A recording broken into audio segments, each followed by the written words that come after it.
ለእግዚአብሔር አትነግረውም እንደ ኃጢአትን የምን ነፍስ አባት ነው? ካህንና ሰውን ለመለየት መጥፎ በአሁኑ ሰዓት በከተማችን በእያንዳንዳችን ጋር ነግሶ ያለው ይኸው ኃጢአትን ለእግዚአብሔር ንገር ይላል።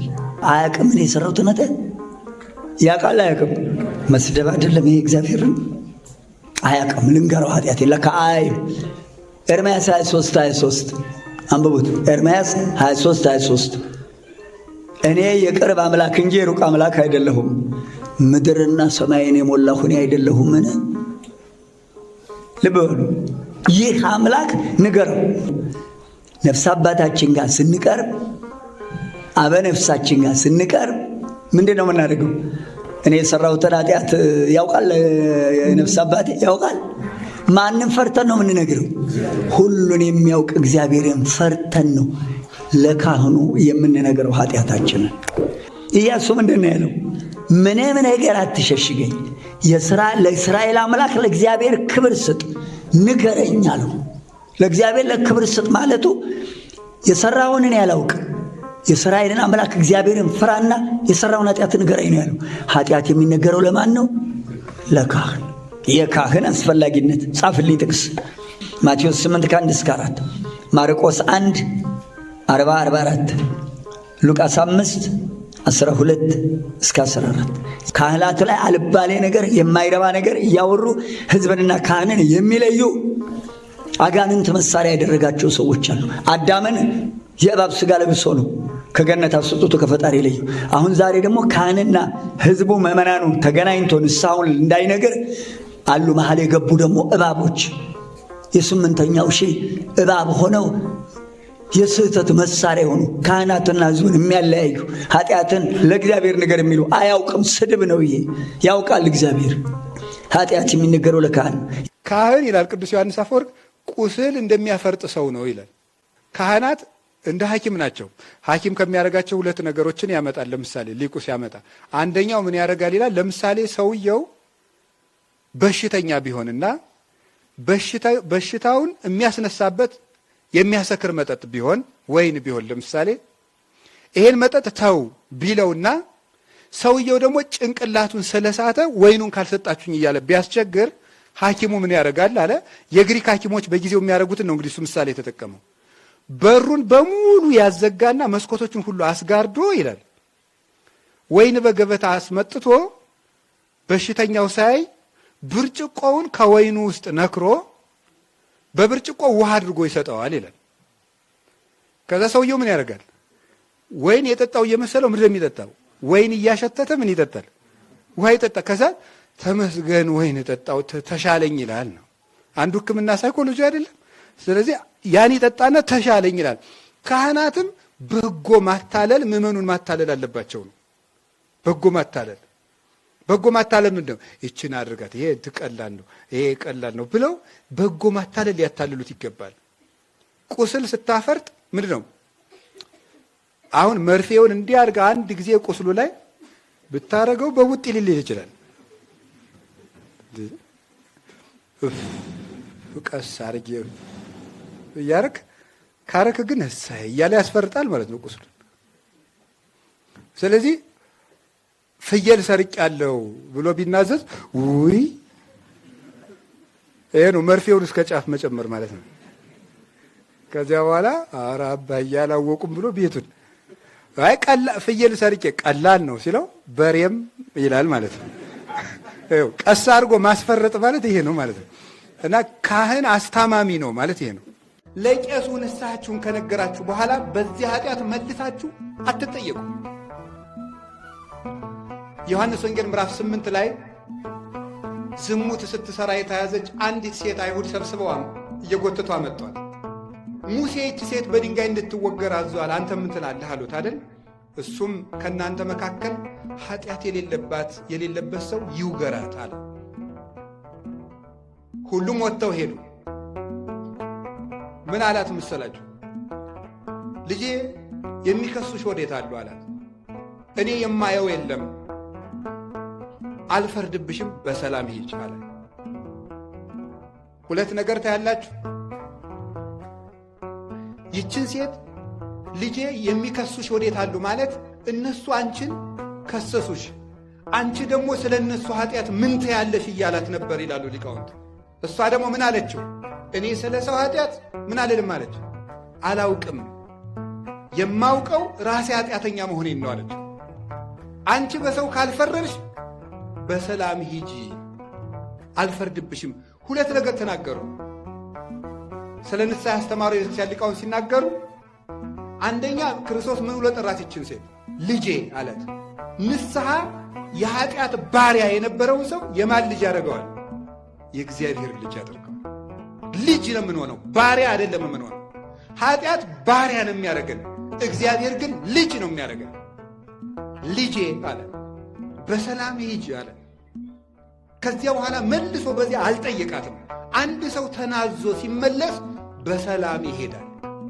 የእግዚአብሔር ልጅ ሆኖ ይመለሳል፣ ሰላም ይዞ ይመለሳል። ሰላምና የእግዚአብሔር ልጅ መሆን የሚሰጠው ስንናዘዘው።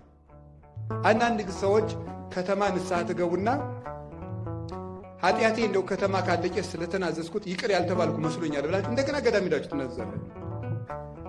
ኃጢአት ውስጥ ውሃ ውስጥ የተጻፈ ደብዳቤ የተጣለ ደብዳቤ መልሶ አይነበብም። አንድ ጊዜ የተናዘዙት ኃጢአት ፈጽሞ አያስጠይቅም።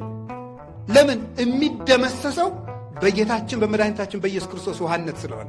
እንዲሁም አንድ አባት ጋር መጥተው አንድ ሰው ኃጢአት እንደሰራ ብዙ ነገራቸውና ልክ ነገሯቸው ሲጨርሱ በቃ 2 ስገድ ብለው አሰናበቱት። በጣም ብዙ ኃጢአትን የሰራው እና በጣም ተደነቁ።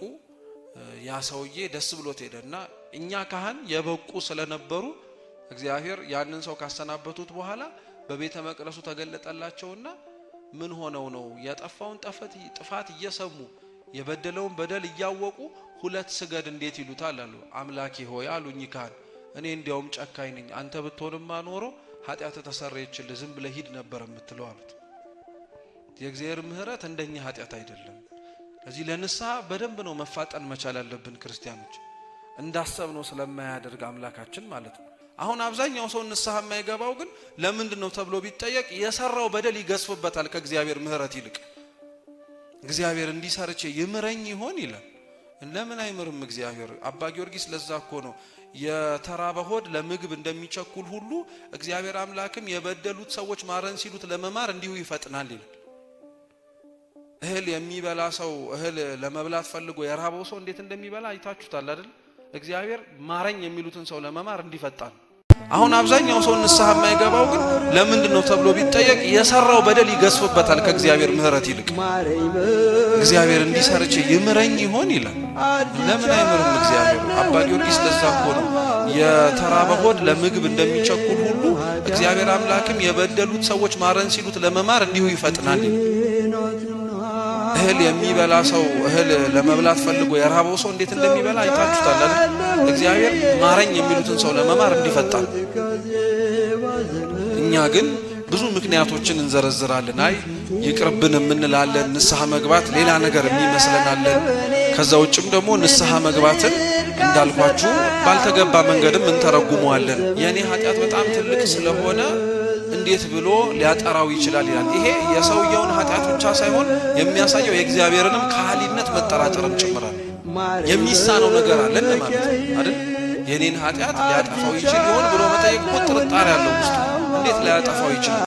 ቀነና 50 ሺህም ቢሰጥ 40 ሺህም 30 ሺህም ቢሰጥ ለኃጢአቱ ቅጣት አይበቃም። 1 ሚሊዮንም ቢሰጠን አይበቃም።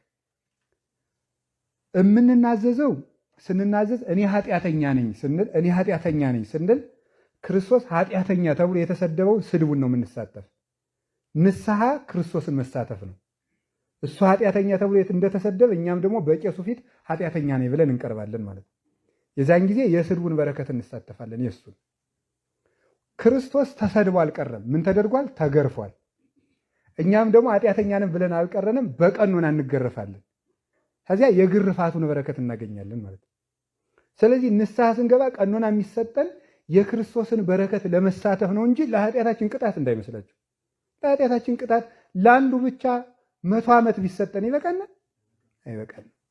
የምንማረው ምሕረት የምናገኘው በእግዚአብሔር ቸርነት ካህኑ እግዚአብሔር ይፍታ ሲለን ነው። ቀኖና የሚሰጠን በረከት ለማግኘት መከራ ክርስቶስን ለመሳተፍ ነው እንጂ ኃጢአታችን ወልቆ የሚወድቀው ለቄሱ ተናግረን ስንጨርስ ወዲያው ተናግረን ስንጨርስ ኃጢአቱ ከዚያ በኋላ እኛ ላይ የለም። እዳው የለብን፣ ሸክማችን ወልቆ ወድቋል። ቀኖና የሚሰጠን በረከተ ክርስቶስን ለማግኘት ነው፣ መከራውን ለመሳተፍ ስጋችን እንዲገራ ለወደፊቱ እንድናስተውል እንጂ 100 ሺህ ያ ምናምን አይደለም። ስለዚህ አነሰኝም አትበሉ፣ በዛብኝም አትበሉ።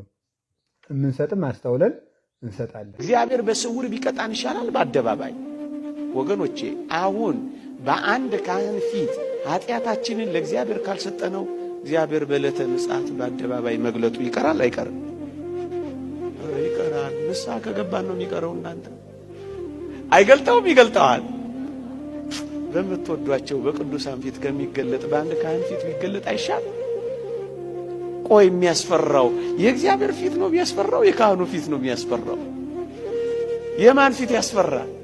እንዲያው ቢያስፈራ የወንድም የካህኑ ፊት በላይ የልዑል እግዚአብሔር ፊት እንዲያው ቢፋጅ እሳት የሆነው የካህኑ ፊት ወይስ የእግዚአብሔር ፊት?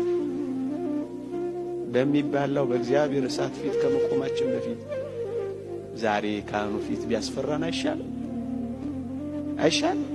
አሁን ዛሬ ምን ያደርጋል መሰላችሁ? ሰው ብልሃቱ ለራሱ በጣም ስለሚጨነቅ ኃጢአት ይሰራና ንስሐ መግባት ይፈልጋል። ንስሐ ሲገባ ደግሞ እገሌ ለካ እንዲህ ያለ ኃጢአተኛ ነው ቢሉኝስ ቄሱ ይልና በስልክ መናዘዝ ይፈልጋል። ሳይናዘዝ እንዳይቀር እግዚአብሔር ይፈርድበታል። ሄዶ ሰርቄያለሁ እንዳይል ያፍራል። ለራሱ ክብር ይጨነቃል። ጥሩ ሰው ነው የሚባል እገሌ ጥሩ ሰው ነው እየተባለ ሄዶ ኃጢአተኛ ነኝ ለማለት ስለሚያፍር በስልክ ሂድና አሁን ከአዲስ አበባ ነው የምደውል ንስሐ ልገባ ነበረ አይቻልም። እዚያው ለንስሐ አባቴ ተናገር። እንዲያው ንስሐ አባቴንማ ብዙ ቀን እንዲያው አግኝቻቸው ሆኖ ዛሬማ አግኛቸው እንግዲያ ብዙ ቀን ኃጢአት ሰርቻለሁ አትልም። ስለዚህ ተመልከቱ፣ ንስሐ የማትገቡት ለካህናት የማትናዘዙት ለክብራችሁ ስለምትጨነቁ ነው። ሁልጊዜም ለራሳችን መጨነቃችን አቁመን እግዚአብሔር ይክበር ይመስገን እኔ ዝቅ ልል ይገባኛል ያለ ሰው ሳይጨነቅ ንስሐ መግባት ይችላል።